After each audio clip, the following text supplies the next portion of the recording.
একদিনের কথা, একটি প্রাণবন্ত গ্রামে, সবুজ অরণ্যের পাশে, রাজু নামের এক হাসিখুশি টুপিওয়ালা বসবাস করত।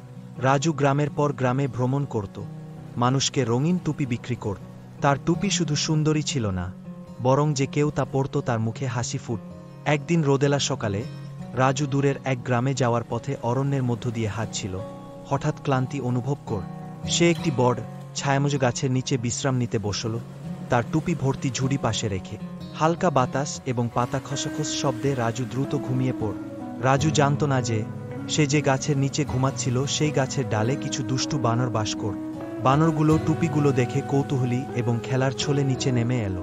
তারা টুপিগুলো পরল, খিলখিলিয়ে হাসতে লাগল এবং চেঁচামেচি করতে লাগল। কিছুক্ষণের মধ্যেই প্রতিটি বানর রঙিন টুপি পরে রাজুর মতো দেখাচ্ছিল। রাজু ঘুম থেকে উঠে দেখল তার ঝুড়ি ফাঁকা। সে উপরে তাকিয়ে দেখল বানরগুলো তার টুপি পরে মজার মুখভঙ্গি করছে। প্রথমে রাজু খুবই বিরক্ত হল এবং সে কি করবে ভেবে পেল না। সে চেঁচাতে এবং হাত নাড়াতে লাগল, কিন্তু বানরগুলো শুধু তাকে নকল করে মজা নিতে লাগল। রাজু বুঝতে পারল যে তাকে বুদ্ধি করে কিছু করতে হবে।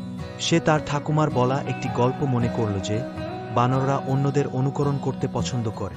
হাসি মুখে রাজু তার নিজের টুপি খুলে মাটিতে ছুঁড়ে ফেল।